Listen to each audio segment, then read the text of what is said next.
Kita lanjut bahas BTTH Dunia Para Dewa episode 106.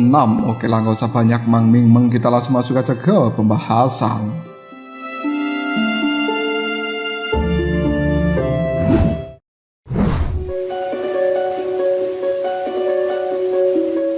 Liontin Giok sedikit bergetar di telapak tangan dari gadis berbaju merah dan kemudian kembali tenang. Namun getaran itu telah membangkitkan sesuatu yang besar di dalam hati dari gadis berbaju merah. Gadis ini merasakan bahwa kekuatan dari garis klan di dalam tubuhnya sedikit melemah, seolah-olah takut dengan aura getaran dari Liontin Giok yang hanya setengah itu. Gadis ini berkata di dalam hatinya, ini sungguh luar biasa. Harus diketahui bahwa garis klan dari gadis berbaju merah ini sangat mulia. Namun Liontin Giok yang tampak biasa saja dan bahkan hanya setengah itu mampu melemahkan kekuatan garis klan. Jelas Liontin Giok ini bukan benda biasa. Gadis berbaju merah teringat pada sebuah legenda dari dalam klan miliknya. Hatinya pun langsung berdebar dengan penuh kegembiraan. Jika memang benar seperti apa yang diceritakan di dalam legenda itu,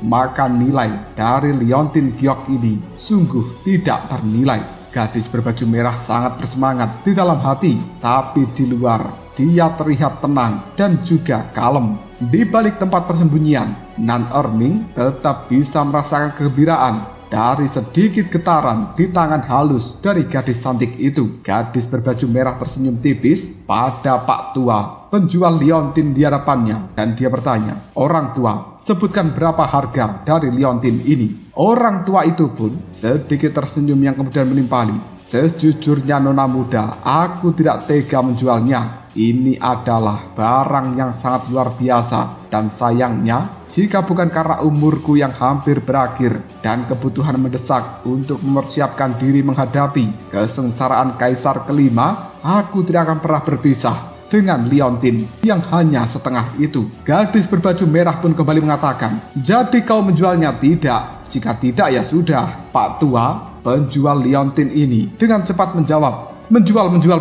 Tentu saja aku menjualnya. Bagaimana mungkin aku tidak menjual ketika aku sangat membutuhkan sesuatu yang lainnya. Aku sudah tua, jadi aku cenderung bertele-tele. Jadi nona muda, mohon maafkan aku." Gadis berbaju merah dengan tegas mengatakan, "Jika begitu berapa harganya?" Orang tua itu mengangkat 5 jarinya dan gadis muda berbaju merah ini segera berkata, "Apakah kau menjualnya 500.000? Pak Tua penjual liontin menganggukkan kepalanya. "Benar, 500.000. Nona muda, ini adalah harga yang sangat murah dan benda bagus seperti ini tidak akan pernah bisa dibeli dengan uang. Seandainya aku tidak membutuhkannya, aku tidak akan pernah menjualnya." Gadis berbaju merah, "Orang tua, kau benar-benar sangat bertele-tele. Kau sudah mengatakannya berulang kali dan tidak perlu mengatakannya kembali. Namun 500.000 hanyalah untuk setengah liontin saja?" Pak Tua penjual liontin menganggukkan kepalanya. "Benar, ini adalah barang bagus sekali seumur hidup,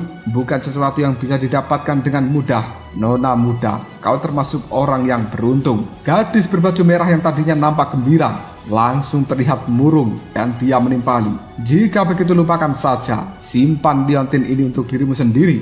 Lelaki tua, penjual liontin itu pun berkata, "Nona muda, jangan terburu-buru. Meskipun hanya setengahnya, ini bukan hal yang sia-sia untuk kau miliki. Bukankah kau akan bisa mencari setengahnya lagi? Bagaimana jika begini saja? Aku akan memberikanmu diskon 20%. Bayar harganya 400.000 saja. Ini adalah harga terendah dan aku tidak bisa menurunkannya kembali." Gadis berbaju merah kemudian berkata, "Ini bukan soal harga, tapi apa gunanya liontin yang hanya setengah saja? Lalu di manakah aku bisa menemukan setengahnya lagi?"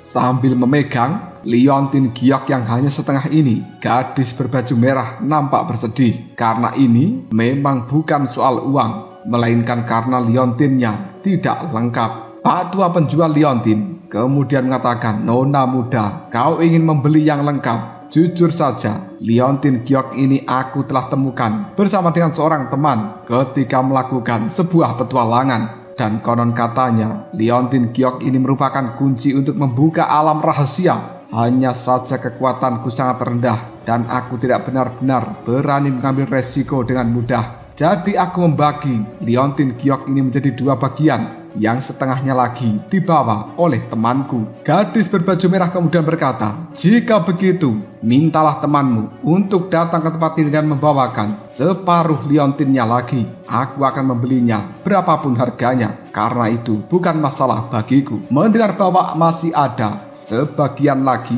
dari liontin giok ini membuat gadis berbaju merah nampak langsung bersemangat. Melihat bahwa gadis ini tidak mempermasalahkan tentang harga, Pak Tua penjual liontin dengan cepat berkata, "Baiklah, bagaimana kalau begini saja? Nona muda bayar dulu setengah liontin ini, lalu aku akan mengantarkanmu menuju ke rumah dari temanku untuk membeli bagian yang lainnya." Ini adalah ide yang bagus, bukan? Gadis berbaju merah menunjukkan ekspresi tidak percaya. "Aku masih harus ikut bersama dengan dirimu menuju rumah dari temanmu. Kenapa kau tidak menghubunginya saja untuk membawa separuh liontin itu ke dalam tempat ini? Aku akan menunggu. Mungkinkah kau hanya punya setengahnya dan kemudian mencoba untuk menipuku?" Ketika gadis berbaju merah mengatakan hal seperti ini,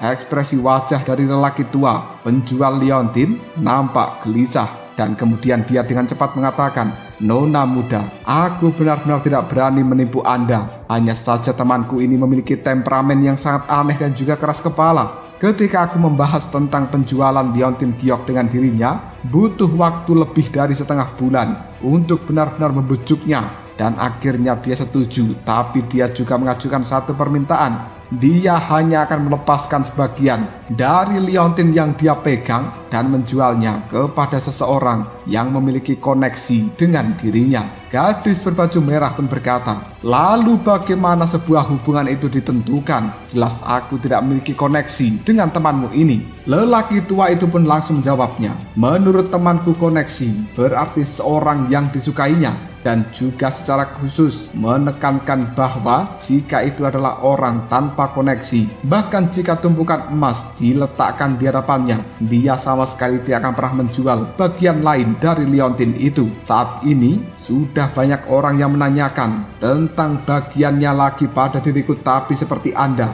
Nona muda, mereka semua ingin membeli satu set lengkap dan kemudian pergi ke tempat dari temanku itu, namun tidak ada satupun yang disukainya. Mereka hanya bisa kembali dengan tangan kosong, dan bahkan aku juga tidak bisa memberikan bantuan apapun dalam hal ini." Gadis berbaju merah pada akhirnya sedikit mempercayai kata-kata dari lelaki tua penjual ini. Dia lalu bertanya-tanya bagaimana mungkin seorang bisa menyenangkan temannya tersebut. Gadis berbaju merah berkata, "Lalu apa yang harus kulakukan? Dan di manakah temanmu itu tinggal?" Pak tua penjual segera menimpali.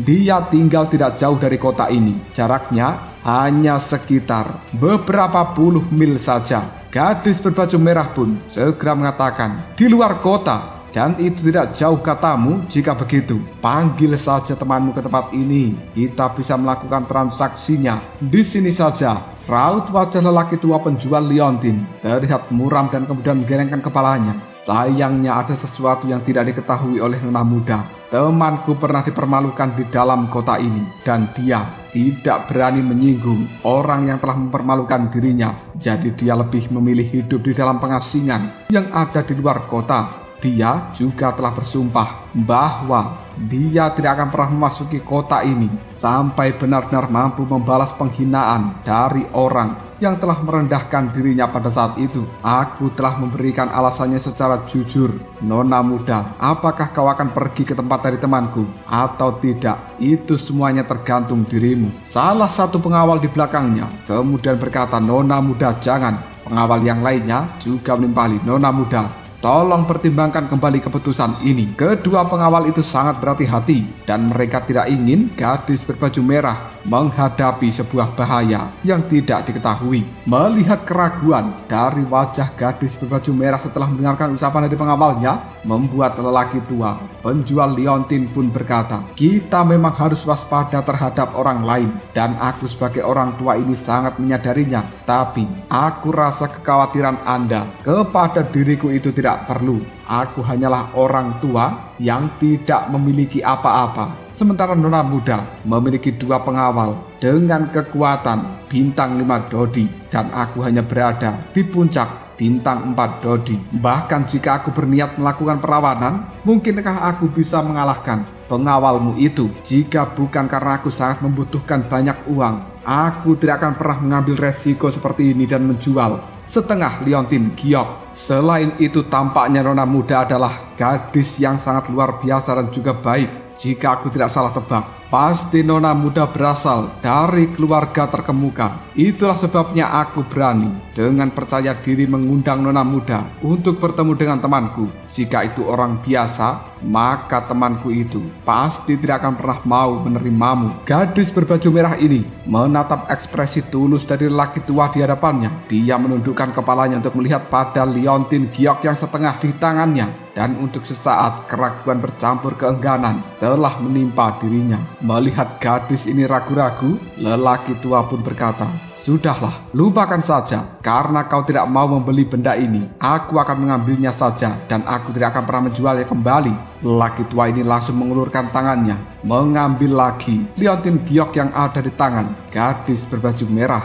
Namun pada akhirnya, gadis berbaju merah itu pun langsung berkata, "Baiklah, aku akan pergi bersama dengan dirimu untuk menuju rumah dari temanmu itu." 2 pengawal di belakangnya tiba-tiba berkata, "Nona muda." Sementara lelaki tua hanya tersenyum sinis, penuh dengan rencana jahat. Gadis berbaju merah melihat pada pengawalnya dan kemudian dia berkata, "Siapa di sini yang berkuasa? Kenapa kalian melarang diriku?" Kedua penjaga itu ingin mengatakan sesuatu, tapi pada akhirnya mereka hanya bisa menyerah tanpa daya. Lelaki tua memanfaatkan kesempatan ini untuk langsung mengatakan, "Karena Nona muda telah memutuskan untuk pergi, maka aku akan mengantarkanmu ke rumah dari temanku. Dan pertama-tama aku ucapkan selamat pada Nona muda karena telah mendapatkan barang luar biasa. Jika kau kembali ke dalam keluargamu, mungkin kau akan langsung mendapatkan pujian yang luar biasa."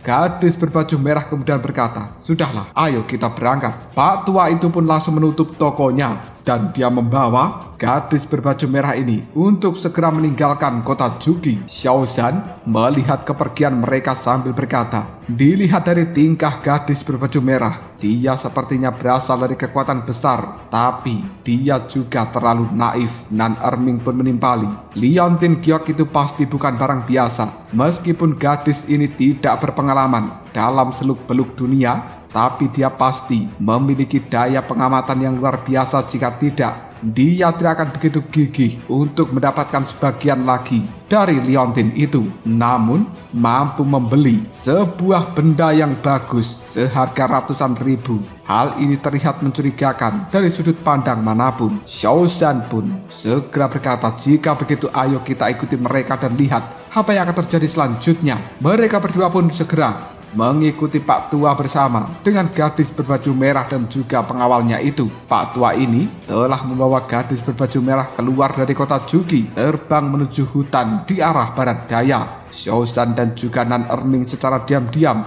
masih membuntuti di belakangnya sambil menekan Daoki di dalam tubuh keduanya. Setelah terbang beberapa ribu meter, Nan Erming menyadari ada sesuatu yang tidak beres. Meskipun mereka menuju satu arah dengan rute yang lurus, namun Pak tua penjual liontin tersebut mengambil rute yang berliku-liku, kadang berputar-putar, dan butuh waktu setengah hari penuh sebelum akhirnya mereka memasuki sebuah lembah di dalam hutan yang lebat. Di lembah itu sendiri terdapat sebuah gubuk kecil dengan atap jerami yang terlihat kuning kecoklatan. Tapi setelah diperiksa dari jarak yang dekat, sebenarnya gubuk jerami ini bercampur dengan warna rerumputan hijau. Jelas itu adalah sebuah gubuk yang baru saja dibangun dan rerumputan kering itu telah dikeringkan secara paksa dengan kekuatan panas untuk menyamarkan seolah-olah gubuk jerami ini adalah gubuk yang sudah tua. Nan Erming melihat pada Xiaozan dan kemudian dia berkata, gadis berbaju merah itu tampaknya dalam bahaya. Xiao Zhan hanya bisa menganggukkan kepalanya. Mereka berdua telah berjuang melewati pertempuran hidup dan mati. Bagaimana mungkin instingnya tidak terasah untuk membedakan hal yang jahat dan juga baik. Selanjutnya, Nan Erming pun mengatakan, kedua penjaga dari gadis ini benar-benar idiot. Mereka berada di bintang 5 Dodi pasti dibesarkan di bawah perlindungan dari keluarga gadis itu dan membiarkan mereka melindungi gadis ini dengan tidak punya pengalaman. Sama artinya dengan mengirimkan sang gadis pada kematian. Xiao Zhan jarang melihat Nan Erming emosi dan kemudian dia menggodanya. Jika aku dengar dari kata-katamu sepertinya kau tertarik pada gadis berbaju merah itu. Nan Erming pun berkata, omong kosong. Pada akhirnya Pak Tua penjual liontin berdiri di depan gubuk jerami dan dia berkata, Nona muda, ini adalah rumah dari temanku. Gadis berbaju merah memandangi gubuk jerami yang ada di hadapannya, sementara pengawal di belakangnya hanya bisa menyipitkan matanya dalam hal ini. Tak lama kemudian pintu dari gubuk jerami ini tiba-tiba saja terbuka. Dua wanita tua telah keluar dari dalamnya. Pandangan mata dari wanita tua ini melihat sosok dari gadis berbaju merah dan juga para pengawalnya dengan penuh keterkejutan. Pak Tua penjual liontin yang ada di samping dari gadis ini segera berkata, hei kalian dua wanita tua, nona muda ini datang untuk membeli sebagian dari liontin giok. Mendengarkan kata-kata seperti ini, salah satu wanita tua memandang gadis berbaju merah dan kemudian dia mengatakan, betapa cantiknya nona muda ini. Rumah kami sederhana dan merupakan suatu kehormatan bisa didatangi oleh nona muda. Mari silakan masuk. Kedua wanita tua ini terlihat nampak ramah dan juga baik hati. Mereka juga memancarkan aura yang cukup menyenangkan. Jika dilihat dari fluktuasi, kekuatan dari dua wanita tua ini berada di tahap awal bintang 5 Dodi. Sama seperti kedua pengawal dari gadis berbaju merah. Tanpa ragu lagi pada akhirnya mereka masuk ke dalam gubuk jerami. Dan salah seorang wanita tua bertanya, Nona muda, apakah Anda benar-benar datang untuk membeli sebagian dari liontin giok? Gadis berbaju merah menjawabnya, iya, aku ingin tahu apakah kedua nenek bersedia menjualnya padaku. Salah satu wanita tua langsung mengeluarkan setengah liontin giok dan dengan hati-hati dia pun menyerahkan pada gadis berbaju merah sambil berkata, sayangnya sepertinya liontin yang hanya setengah ini tidak akan tinggal bersamaku lagi. Selama bertahun-tahun telah banyak orang yang datang untuk melihatnya, tapi Anda nona muda adalah orang yang paling aku sukai. Hanya saja jangan menawar dengan harga yang terlalu rendah. Gadis cantik berbaju merah langsung mengambil potongan dari liontin giok dan dia menyatukan dengan setengahnya lagi. Hal itu benar-benar cocok.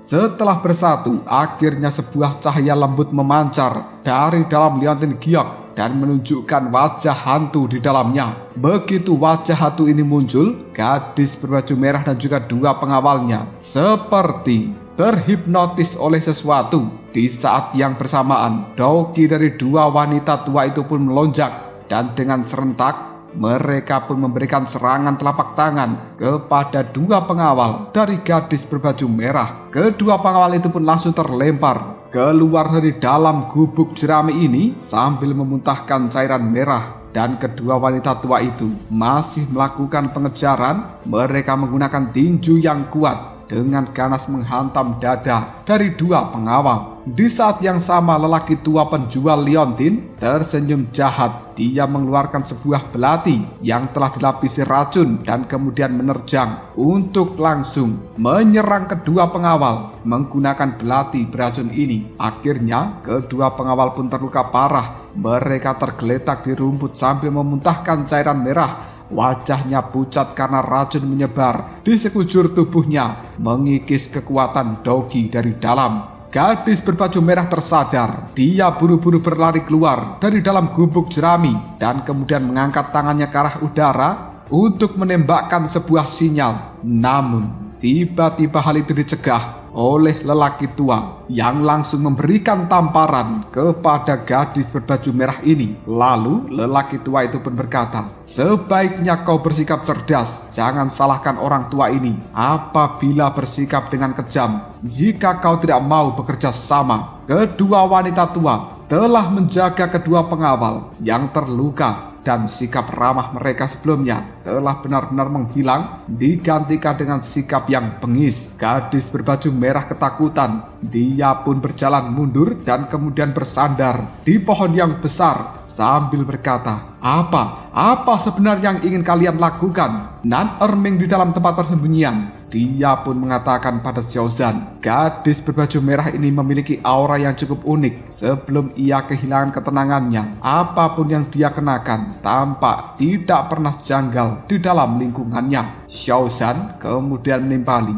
"Sempat-sempatnya kau mengatakan hal seperti itu. Haruskah kita keluar dari tempat persembunyian dan membantu mereka?" Nan Erming menggelengkan kepalanya. Jika gadis ini menguasai teknik kultivasi yang sesuai dengan auranya, prestasi di masa depan pasti tidak terbatas. Xiaozan pun berkata, "Kau sepertinya sangat mengagumi gadis berbaju merah itu. Tapi seberapapun kau mengaguminya, jika kita tidak segera keluar dan memberikan bantuan, mereka akan tamat." Nan Erming pun melihat pada gadis berbaju merah yang ketakutan, dan kemudian dia mengatakan, pada umumnya penjahat akan memberikan pidato setelah rencana mereka berhasil. Jadi mereka tidak dalam bahaya pada saat ini. Xiaozan pun berkata, "Omong kosong, itu hanya tertulis di dalam buku-buku saja." Nan Erming menahan Xiaozan yang akan bergerak maju. "Jangan gegabah. Aku hanya bercanda." Seorang Dodi dengan peringkat yang sama, terutama berasal dari kekuatan besar. Meskipun mereka terluka parah, tapi mereka akan tetap berjuang untuk pukulan terakhir, dan itu sangat menakutkan. Jika itu aku dan lawan diracuni, aku akan langsung memperpanjang pertarungan untuk sementara waktu. Apapun yang terjadi, kulakukan supaya racun di dalam tubuh dari lawanku semakin menyebar sehingga menghemat banyak masalah. Mendengarkan analisa dari seorang Nan Erming membuat Xiaozan terdiam dan kemudian mengamati pemandangan yang ada di depan sana. Dua pengawal dari gadis berbaju merah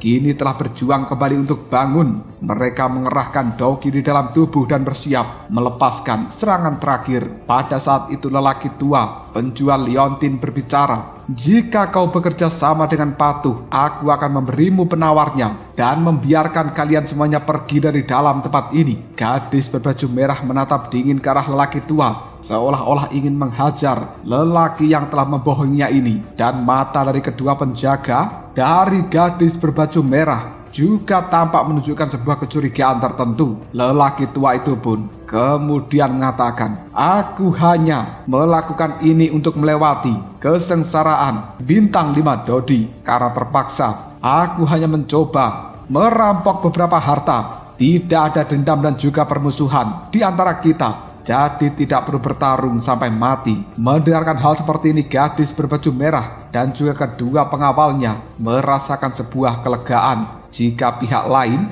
memang benar-benar hanya menginginkan uang, maka memberikan mereka tidak masalah selama mereka membiarkan gadis berbaju merah dan juga pengawalnya kembali hidup-hidup. Dengan latar belakang serta kekuatan dari gadis berbaju merah ini menghancurkan orang tua dan juga dua wanita tua, pasti akan sangat mudah seperti menghancurkan seekor semut. Melihat bahwa kata-katanya berhasil, lelaki tua itu pun dengan tulus mulai menjelaskan kepada gadis berbaju merah dan juga dua pengawalnya kenapa dia harus mengambil jalan seperti ini. Dia berbicara tanpa henti, kadang menangis terseduh-seduh, yang telah menghancurkan tekad mereka untuk bertarung sampai mati. Xiaozan di dalam tempat persembunyian yang juga telah mendengarkan cerita dari lelaki tua itu terlihat nampak bingung, yang kemudian dia bergumam, mungkinkah lelaki tua dan juga dua nenek benar-benar mengalami kesulitan dan mereka bukanlah seorang penjahat.